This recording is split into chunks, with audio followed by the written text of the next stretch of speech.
燕王不光岁数大，他还有残疾，腿不好。大王还没有下旨，事情也许还有回转的余地。我去过宣誓殿了，他对我避而不见，他一定是心里有愧于我。过去他对我的疼爱全都是假的。我不信。今晚大王会召我去成明殿的，我会对他说的。昨日大王说好的，今晚要召我去成明殿，都这时辰了，大家怎么还不来传旨？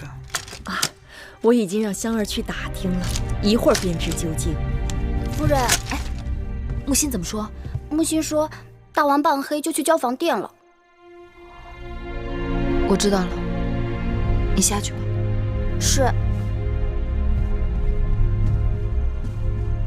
今日大王是故意在躲避我。按你与梦莹的情分，谁都能猜到你定会为他向大王求情的。大王躲我，我偏要去找他。既然你已经知道大王的心思，又何必自讨苦吃？可这是梦莹的事啊，我不能坐视不管。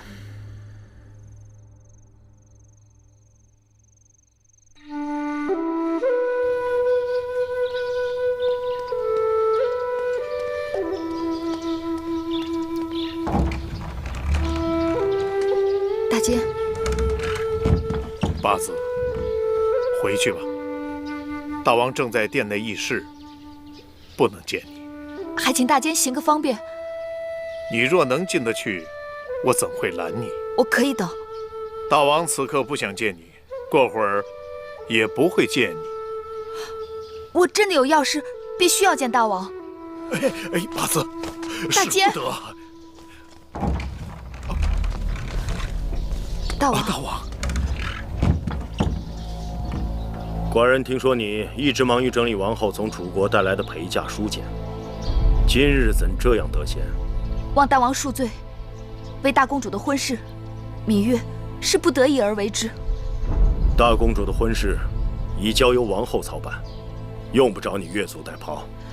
芈月不敢僭越，但大公主的这桩婚事的确是不妥。妥与不妥，前朝有重臣权衡，后宫有王后把握，你还是回书库去吧。大公主的终身福祉，只在大王的一念之间。去成明殿。是。大王，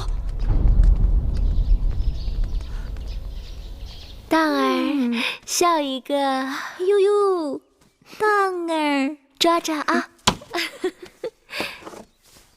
哦，给娘亲笑一个。她抓住了。姐姐，妹妹来了。这孩子今日特别淘气，总是喜欢捉弄人。你给他什么东西，他都扔在地上，等你去拾。你若不拾，他便哭闹不止。小孩子都这样。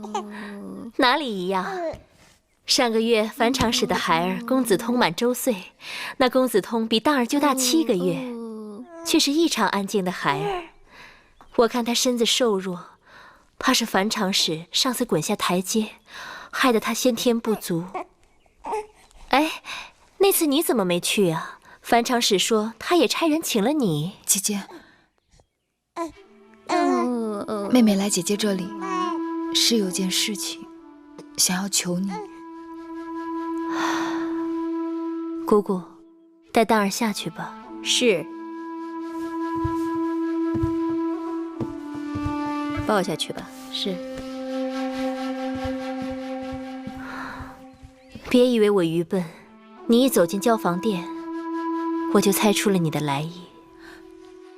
母监不肯为我传话，大王不肯听我陈情。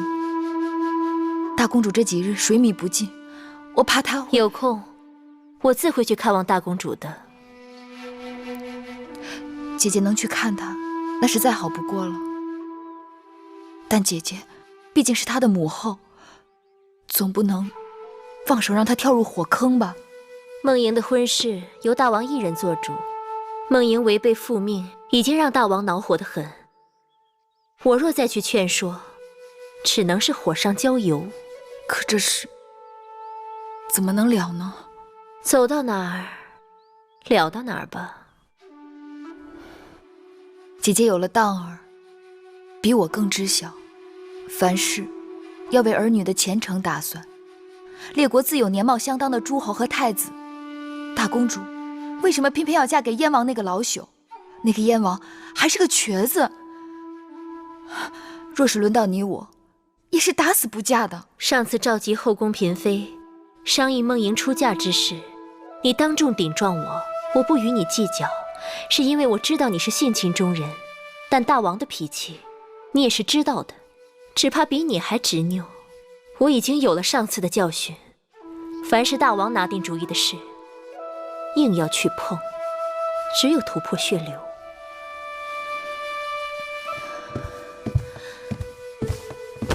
姐姐，上次大王气恼，是因为怪罪你后宫干政，但儿女婚嫁本来就是母后的分内，大王总该听听你的忠言。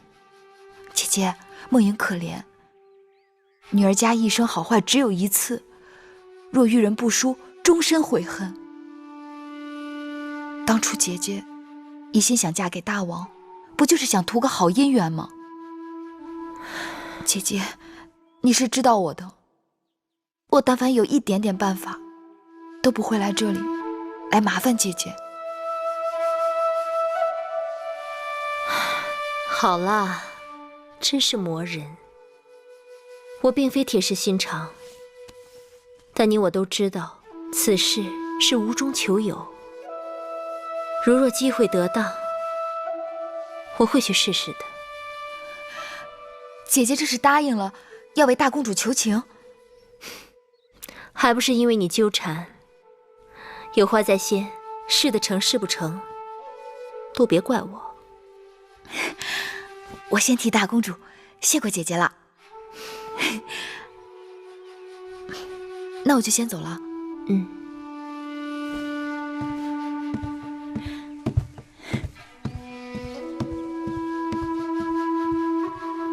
王后明知大王的心性，为何还要卖给芈月这个面子？你也知道，入秦宫这么久，芈月只为他弟弟来求过我，还被你给拦了。芈月是打断骨头也不喊疼的人，从来不愿欠任何人的人情。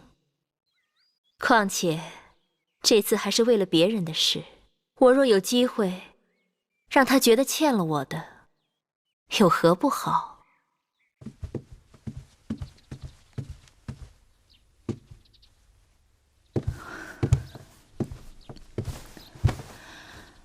大公主，就算别人不爱惜你，你也该爱惜你自己。我的命是父王给的，他这样逼我，让他收回去好了。你这是以命相搏，其结果必是两败俱伤。照理讲，大王并非蛮横之人，若能弄清楚事情究竟，说不定还能找到回转的办法。只是大王根本不肯见我，王后答应说情，却又不了了之。他连你都避而不见，看来无人可以救我了。别那么灰心。我想，尽管大王是一言九鼎，但总有人说出的话能让大王回心转意吧。除非是他。谁？青青，去给我取膳食来，我要吃东西。大公主，你说什么？快拿膳食来。是。爱有情，心有灵。姑母，祭天君子，殷夫人，坐吧。谢夫人。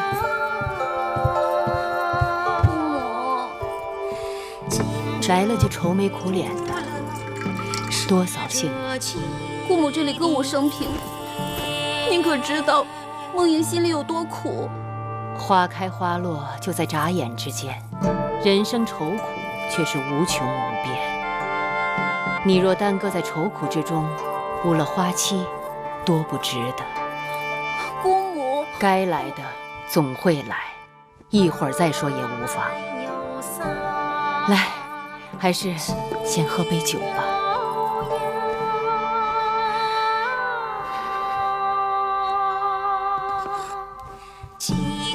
我曾说过，这世间绝对不会背弃你的，唯有这佳酿。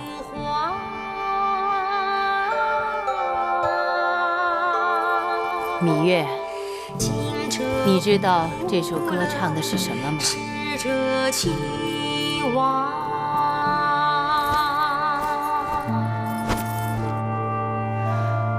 有乐及时行乐，转眼人之老矣。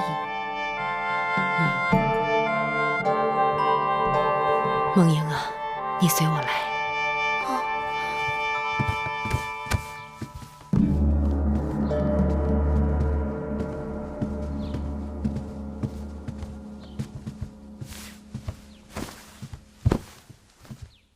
孩子，要哭，你就在这儿哭吧。姑母，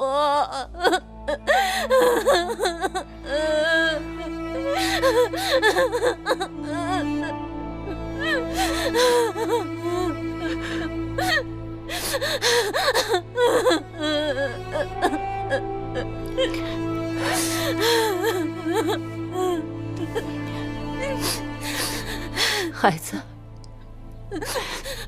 你想要姑母怎么办？去跟父王说说，让他收回成命。父王一向对您敬重，你也不曾求过他什么，所以您若去求他，他一定会答应的。你可知道，你父王为何在所有的兄弟姐妹当中最敬重我？因为祖母早逝，长姐如母，也因为父王对您一直心有愧疚。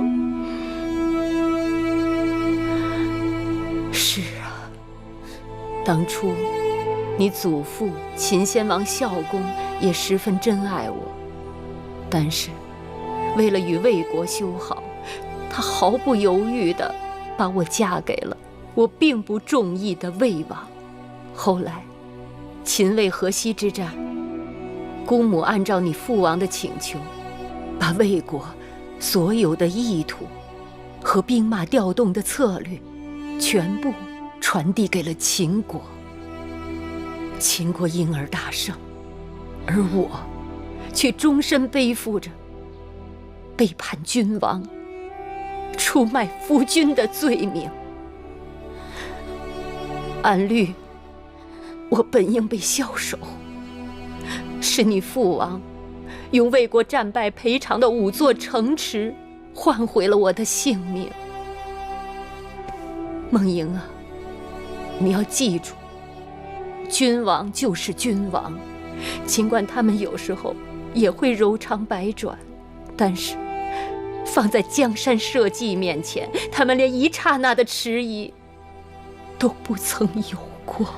这么说，祖父和父王从未珍惜过我们，姑母和我都只是他们野心的祭祀品。不对，后来我才知道，那就是他们的舍弃。他们舍弃了他们在世上最珍惜的东西。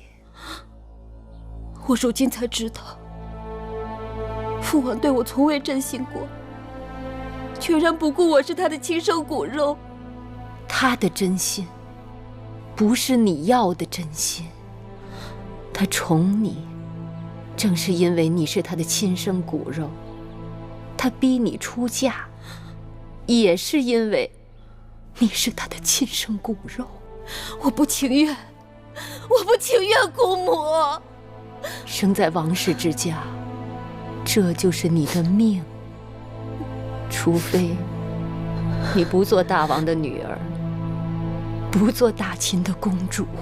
我不做公主了，我不要做公主，我要搬来跟姑母一起住。姑母，我求求你救救我，你帮帮我，姑母。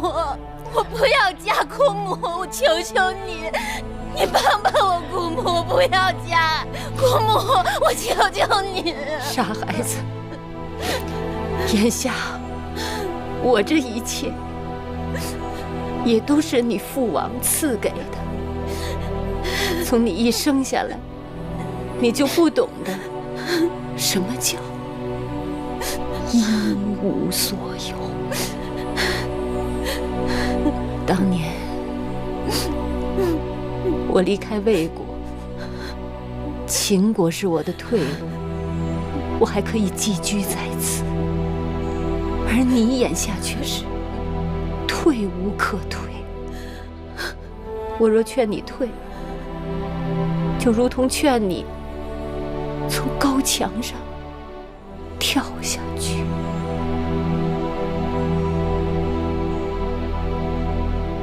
孩子，你好好想想吧。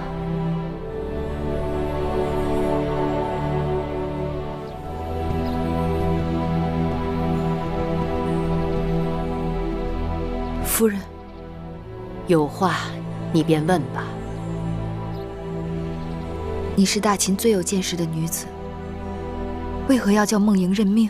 在秦国，历代先君、储君和公子们，死于战场的不知道有多少。而王室女子别嫁，又何曾不是另一种战场？舍身、舍命、舍情。身为君王，就真的要这么无情吗？你要君王该有什么样的情呢？是周幽王宠褒姒，还是纣王宠妲己？身为女人，我怨他们。可是跳出这一重身份来再看，失去江山的人连性命都保不住，还有什么怨恨可言？夫人既然这么说，可言语中却还有诸多的不情愿。君行令，臣行义，他保他的江山，我保我的真性情。夫人大彻大悟，芈月受益良多。非经磨难，不能彻悟。我倒愿你们这些孩子，一生一世都不要有这种彻悟。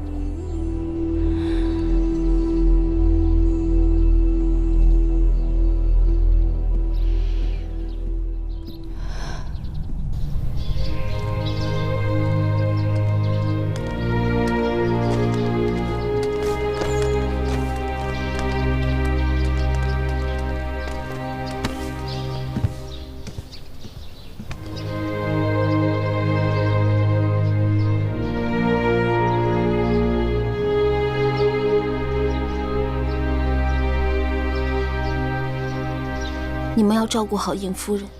是。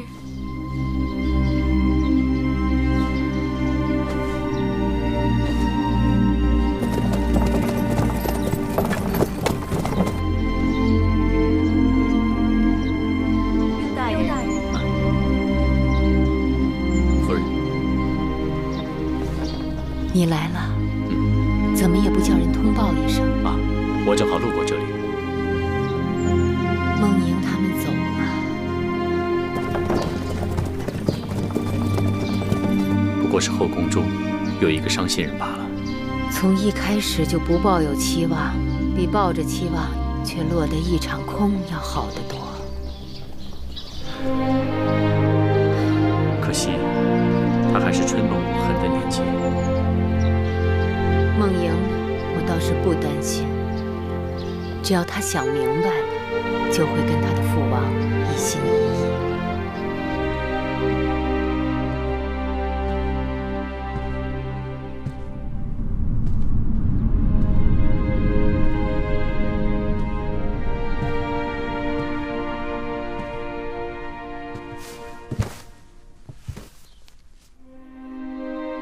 孟莹，拜见父王。你可想通了？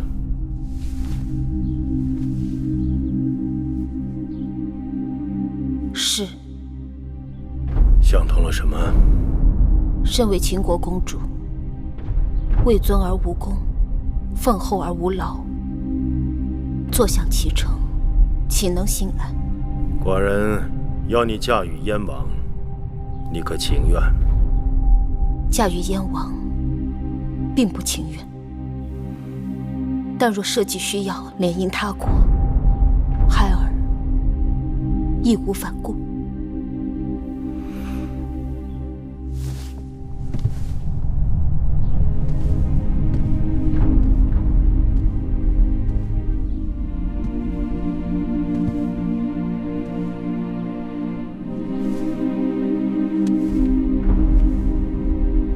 到底还是寡人的女儿，与寡人心意相通。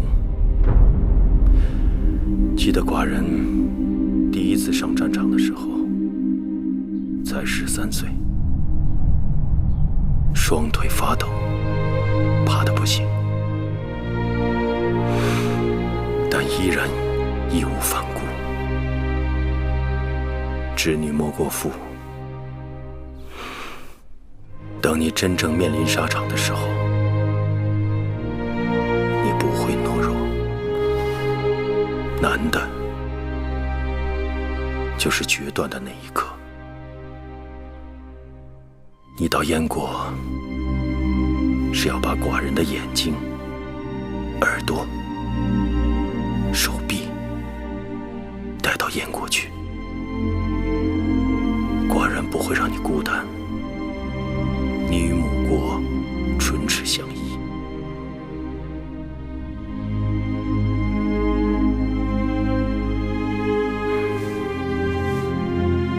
要流泪，就在寡人面前流，千万不能让燕国人以为秦国女子软弱好欺。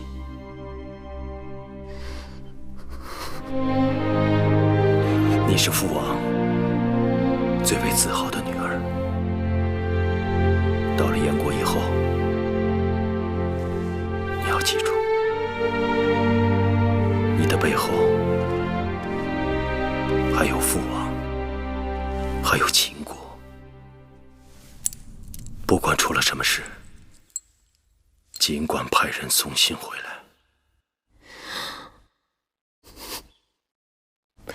多谢父王。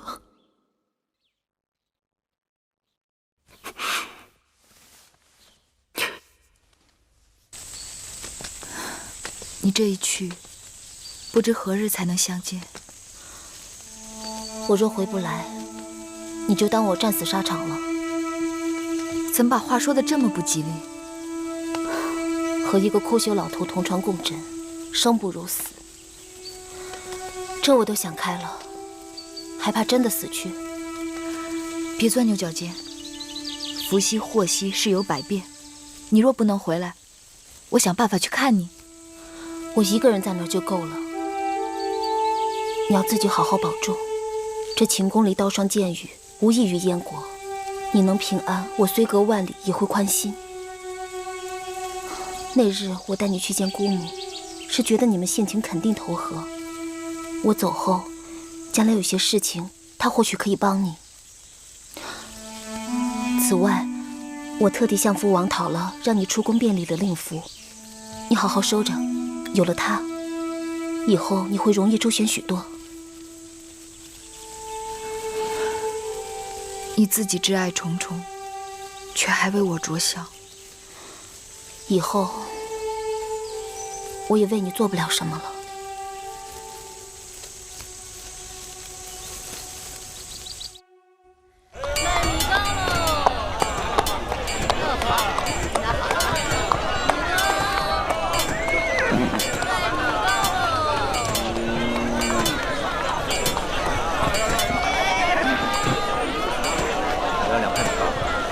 给您啊，您拿好了。哎呦，公子要不要米糕啊？来2块吧。来，姑娘，这个不错啊，买不买啊？不了。我看你就是个混账！米糕喽！你到底买什么？你不买，别在这等了，你都耽误做生意了。我怎么不买？我要买，是你不卖给我。你哦，我卖你，说吧，到底买多少只？100只。100只？嗯。我没带那么多呀。这么办吧，你跟我到家里去，你自己抓。我跟你去，你抓。我抓？啊！你连买鸡翁、鸡婆、鸡雏都搞不清楚，我怎么给你抓呀？你这个人好不讲理！我都说了，我给你50钱，那鸡翁要的最少，鸡婆多要，鸡雏要的最多。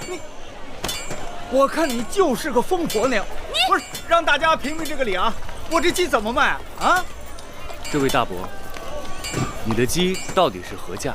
啊，鸡翁5钱2只，鸡婆3钱2只，这鸡雏便宜1钱6只。这位大嫂，你到底带了多少钱？想要买多少只鸡呀？我出门的时候，我婆婆给了我50钱，说买100只鸡。我婆婆还说，那鸡翁啊，光吃不劳作，要少买些；那鸡婆能下蛋，要多买一些；那鸡雏长大了能卖钱，越多越好。那我也不知道。我看呐，你呀是买不成了。你婆媳俩不识零数，只识整数啊！哎，你随便给他抓100只鸡，总是不会错的。我要是给他鸡雏抓多了，他说我占他便宜；我要是抓少了，我又吃亏。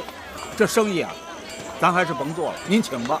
这生意我知道该怎么做，只是我帮了你们，你们该如何酬谢我？那你让我如何酬谢你呢？大伯只需要给我买2块米糕就好。2块米糕，说话算数。那你快说呀！这位大嫂有50钱，你可以买鸡翁4只，鸡婆18只，鸡雏78只。4只就是10钱。哎，这个人是不是饿疯了？随便说个数，想骗2块米糕吃。就是，是不是？你说的准不准？我来证明。这位大人是？哟，这不是雍府的雍大人吗？雍大人。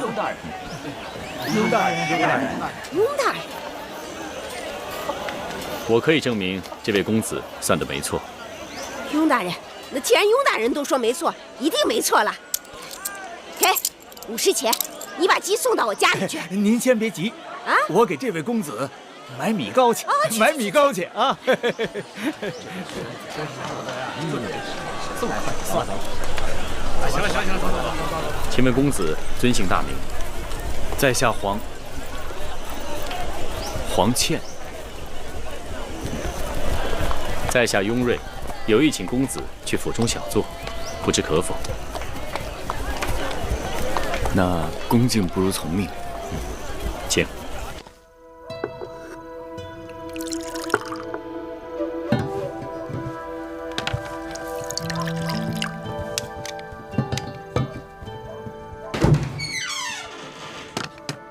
失礼了。公子一看就非等闲之辈，若不嫌弃，就在我雍府暂且寄身，寻找机遇，施展抱负。在下来秦国，只是与人有约，未做长远打算。秦国眼下正值用人之际，秦王视财如金，求财若渴。那张仪入秦不到1载，便被秦王拜相。公子何不重做酌量？我只是一介书生，有点莫危之计。雍公子过誉了。好吧，去留之事咱们暂且再议。公子肯在雍府落脚，已让雍某不胜荣幸。来，黄公子，喝酒。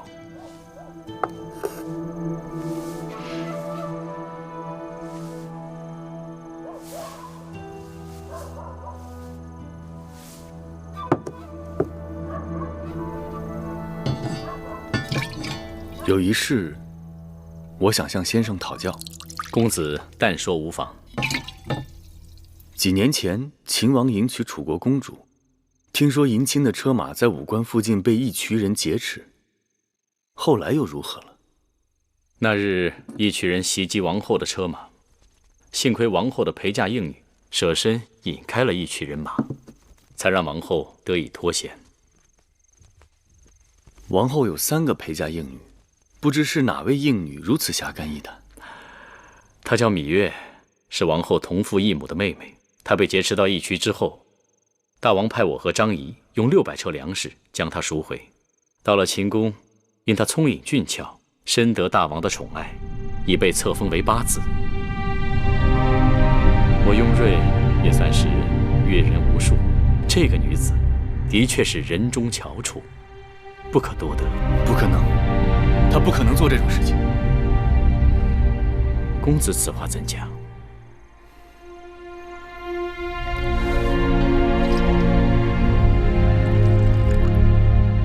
来，喝酒。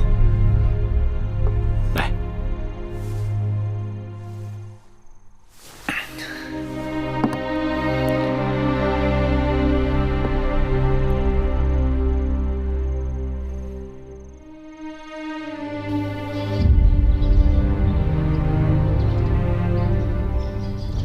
父王，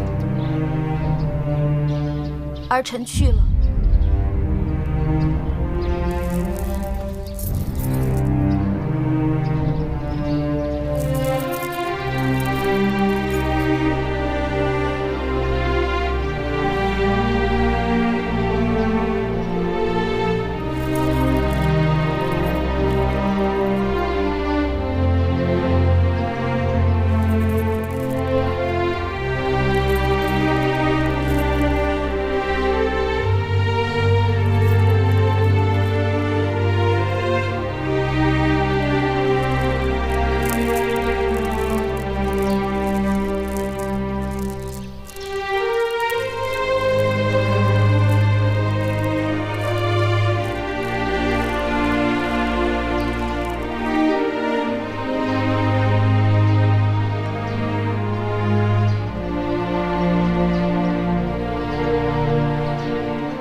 谢父王，谢母后。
姐姐。哦，迎夫人。大王来了，姐姐有失远迎。寡人去祖庙，顺便在这里歇歇脚。祖庙在东面，大王却来了北郊，南辕北辙呀。寡人，大王不必讲了，你呀，从来都是有事情纠葛不下的时候，才会想起我。世间也只有姐姐才知道寡人心中也有懦弱。在别人眼中，寡人从来都是个只知利害的无情之人。列国联姻各有所图，年龄相貌不相称的比比皆是。只要梦莹能想通就好。但看梦莹郁郁寡欢，寡人心里也痛。梦莹性子要强，作为公子妃倒也罢了，但是要作为一国的王后，那要忍许多不得不忍的事情。我是吃过那个苦的，回头想想，我如今过的日子，真比那时候高兴多了。如何高兴？你看看这赏鱼、赏花、打猎、抚琴、酿酒。大王，去年秋天的时候，山果繁盛，我还亲自酿了一些果子酒呢，送了雍瑞几坛子，他赞不绝口。大王若是喜欢，也带走一些，尝尝我的手艺吧。说到酒啊，寡人还记得儿时你第一次酿酒，酿得比醋还要酸，还硬要寡人喝。如今手艺大有长进了吧？如今也没有人敢硬要大王做什么了。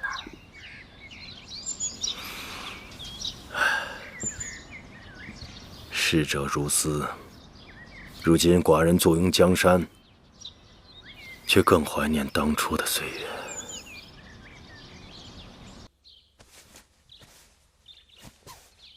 这衣服会不会做得太大了些？萧冉和蓉儿都是长个子的时候，他俩的衣裳还是做大些为好。萧冉小小年纪就从军了，这也太苦了他。听说司马将军眼下将他安排在自己的大帐里，带在身边，时时调教。还不到1岁就没了娘亲的孩子，幸亏有你这个姐姐。萧然从小有志气，想来不会辜负我们的。蓉儿也长大成人了，但因为威后阻碍，楚王一直没有给她分封。想到她孤身一人在那儿，无依无靠的，真让人揪心。八子，大坚来了。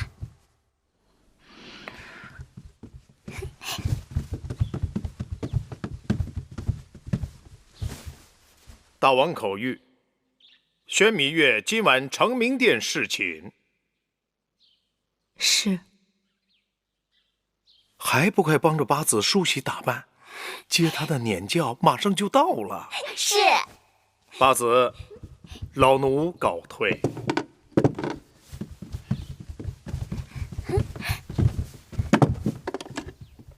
不需要麻烦，平常装束便好。大王，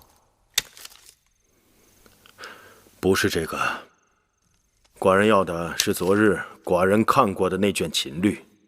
是。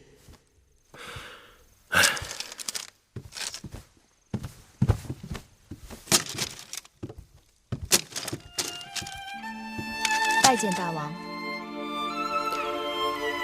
我以为你不会来了。大王召见，怎敢不来？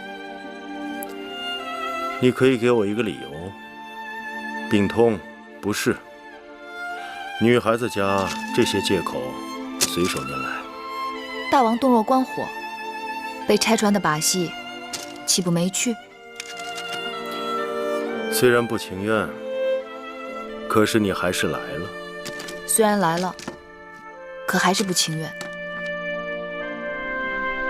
你这个丫头，为何如此倔强？芈月只是说真心话罢了。大王若不喜欢，那以后芈月慢慢学着说假话。宫里只有你一人敢与寡人顶嘴，你可知错？大王恕罪。可芈月还是不知错在何处。母亲，下去吧。是。坐。谢大王。坐到寡人这儿来。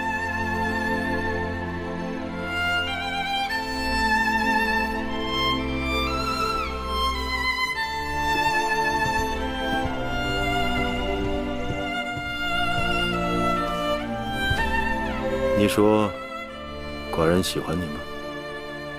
或许有那么几分吧。坏了良心的小丫头。可无论寡人有多喜欢你，还是要常常到宫中其他嫔妃那里去。你说为什么？因为您是大王啊。此刻，我与你在这承明殿里，我是你的夫君。明日我出了这承明殿，便是一国之君。这大义和小义、轻重之别，你该有数。芈月只是一普通女子。芈月有普通女子没有的胸怀。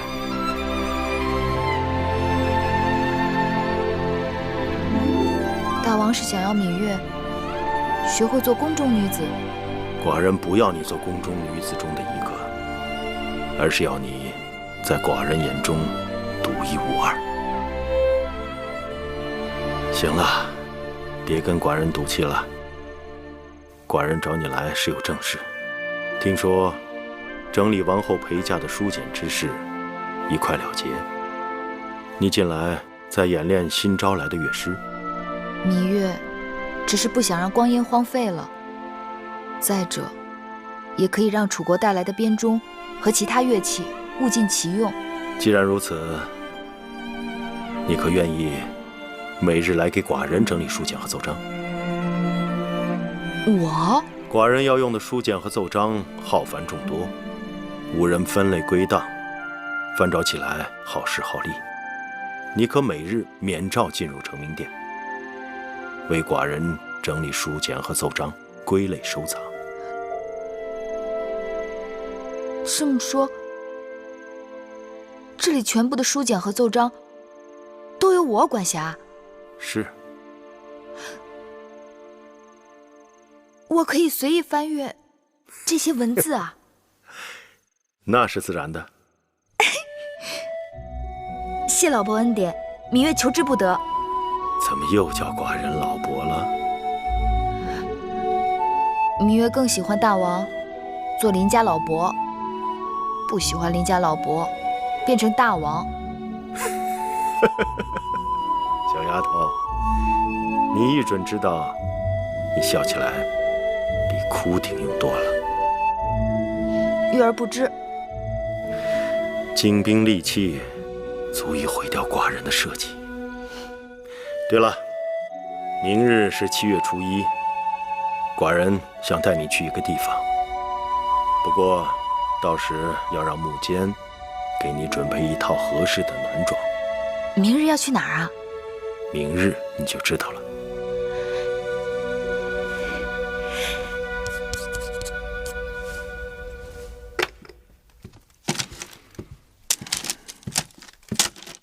雍大人啊，黄公子，粮草账目已经核对完毕，应该没有什么出入。这么快？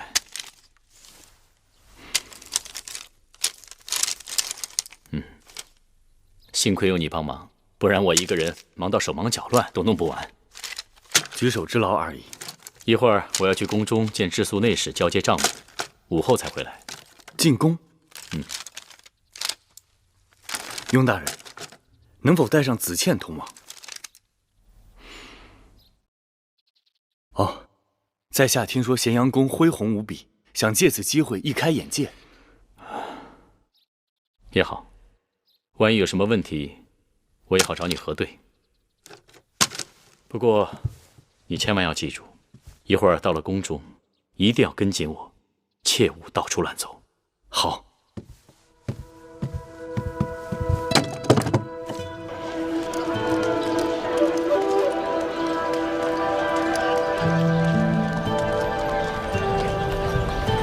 这里就是天下侧室云集的四方馆，也是如今咸阳城最热闹的地方。王公子哪天有兴趣，可以进去看看。好。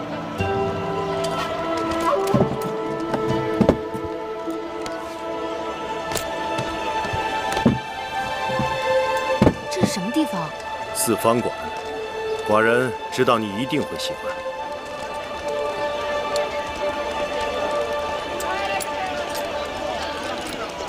天地万物无理有天下，天下至有，天下熙熙，皆为德才；天下攘攘，皆为利。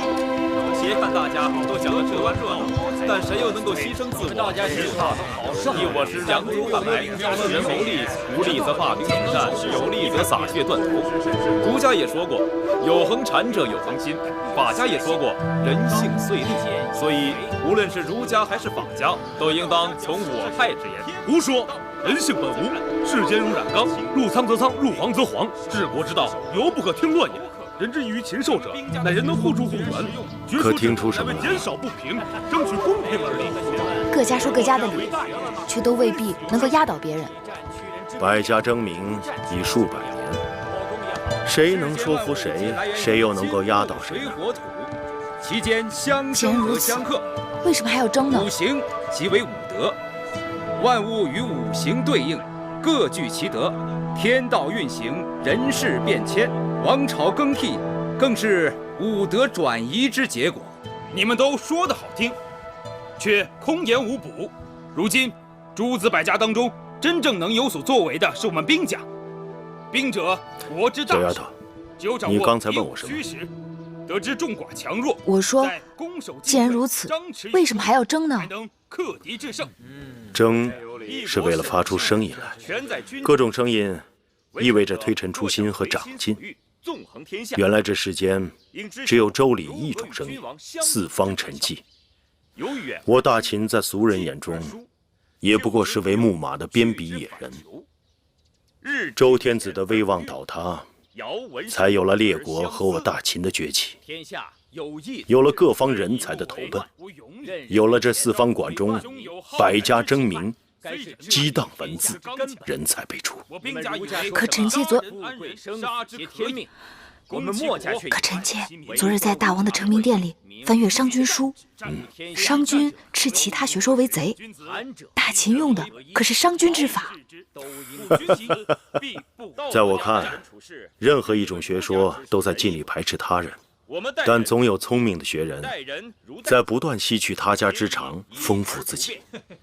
而君王则一家为主，数家为辅，内佐王政，外扩疆域。这真是一个好主意。每逢初一15，这里都会有大争辩。既然你这么喜欢，寡人准你初一15凭令符过来。不过必须要男装打扮。还可以让臣妾下注。多知道民间疾苦，掌握耕战之实际本领。啊，公子，王公子，哎，你就在此等我片刻，我去就回。雍大人尽管去吧。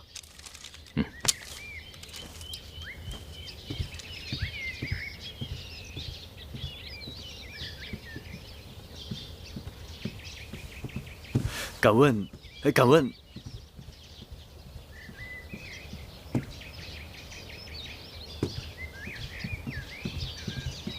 敢问，在下初进秦宫，想向你打听一人。何人？是位楚国来的女子。这宫中楚国来的女子多得很。这个女子名叫芈月。你是何人？怎敢大逆不道？直呼芈八子的名讳，他与你有何干系？哦，在下也是楚国人。这宫里宫外楚国人多得很，都借着楚国二字来攀附八子。你四处打听他，到底想做什么？啊，母亲。雍大人，不知你在问什么呢？这位公子是随我进宫办事的。小的不知，这位公子是跟雍大人一起的，多有冒犯。我们这就告退。雍大人慢走。走啊。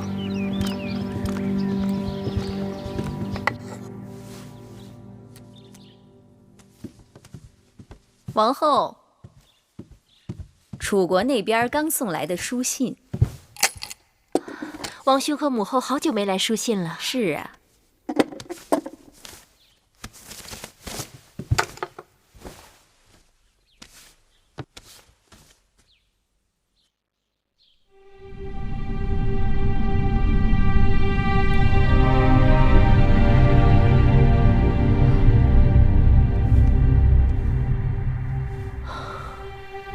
王后出了何事？母后现世了。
知道魏后去了，孟昭氏和景氏都亲自过来祭拜。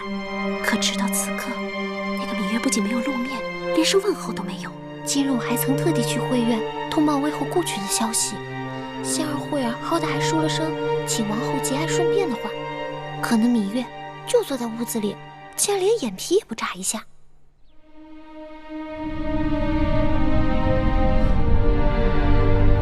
姑姑，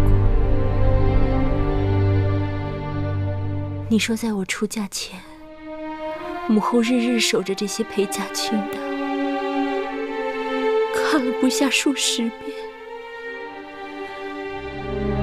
魏后字字斟酌，唯恐一点疏忽，让王后在秦宫用度不足，衣食不便。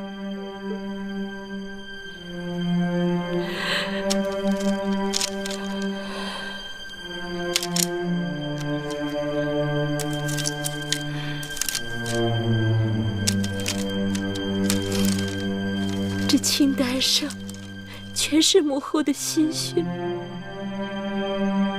可我却从未认真看过。王后出嫁，魏后可谓喜极忧戚，柔肠百结。母亲，孩儿不孝，皆悔莫及。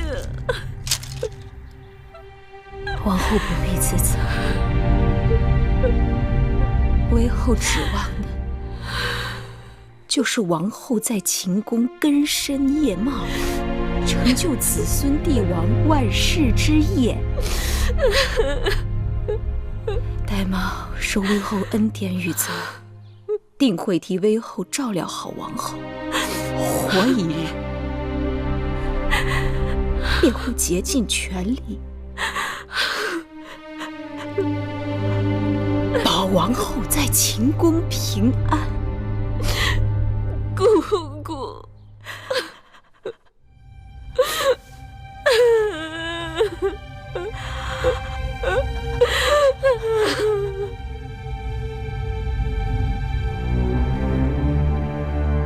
他死了，他居然死了。死了？谁死了？魏后死了。楚国来信通报，说他因病而亡。王后不思茶水饭食，因此事哀痛欲绝，不能自已。宫中无人能解他心结。王后闭门暗自伤心。魏后尽管刁蛮，但对王后却是百依百顺的。若不是因为对舒姐姐的娇宠，我的性命也早就没了。那么一个心狠手辣的女人，不知她死时想的是什么。她一定想不到，自己竟然会死在我的前头。月儿，你很少跟我提起她，你还一直记恨着她？她害死了我娘亲，逼死了举娘娘，又几次差点要了我的性命。我的一切都是拜她所赐，还用得着特意去记恨她吗？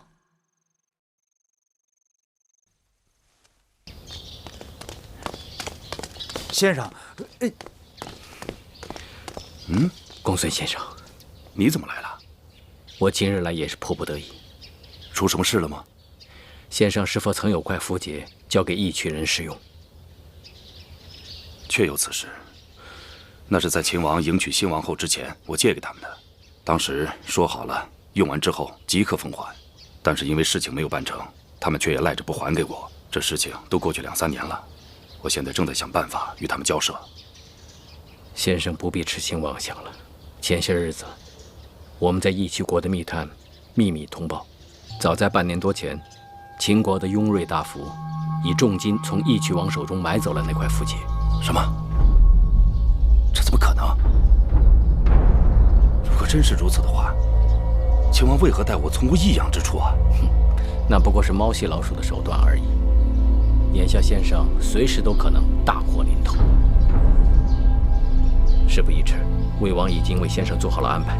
8月初1，我在城外接应先生离开咸阳。这是给你准备的出城符节，这是伪造你身份证明的注册。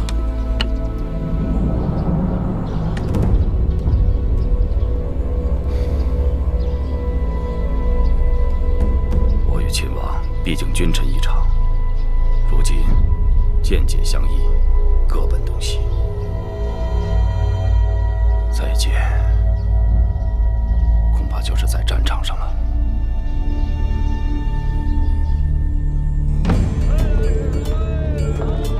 走吧，下一个。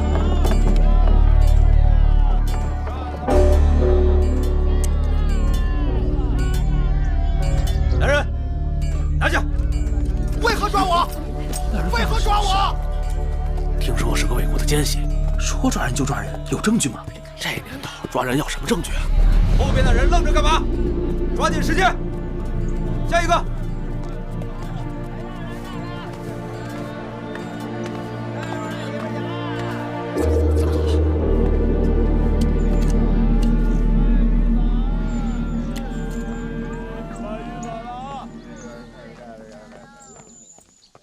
放行。下一个。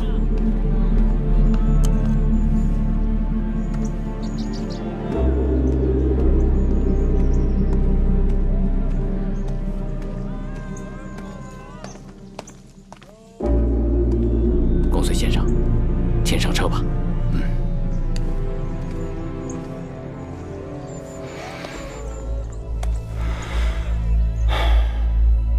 我若再回来，必是率领兵马入咸阳，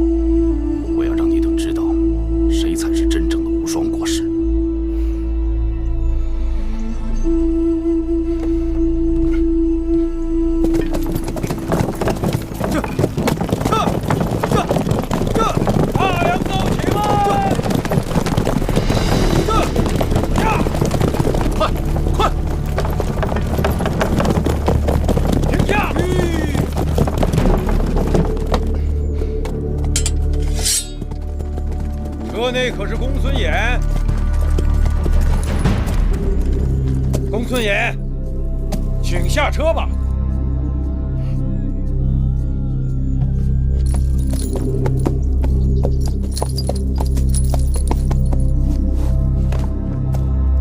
先生认错人了吧？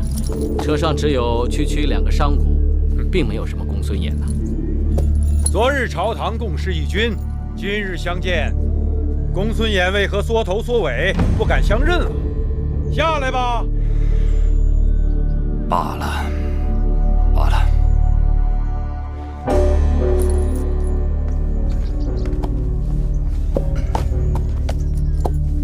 既然如此，楚离子不必对我言语羞辱。我公孙衍不过是想出趟远门，不劳楚离子相送啊。身为大良造，出行光明正大，何苦要乔装打扮？公孙先是位高权重，乃大王的左膀右臂，怎能不辞而别呢？昨日座上客，今日阶下囚。大王待臣下3心2意，令天下人寒心。大王对你仁至义尽，倒是你公孙衍朝秦暮魏，首鼠两端。带走。是。慢着，慢着。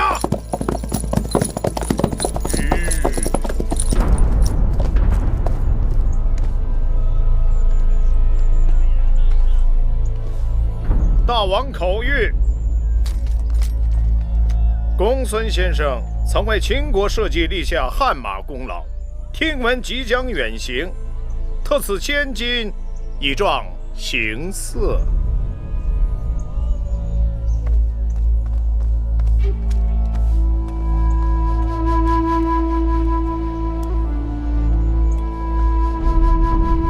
这个符节是大王叮嘱一定要交还先生的，先生不会不认识他吧？这是你3年前给义渠王使用的，大王重金赎回。这次先生要去魏国，这一路关爱重重，有了它，可为先生免去许多周折。接着吧。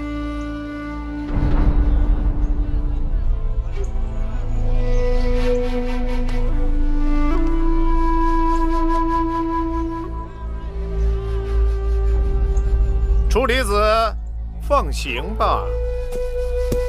放行。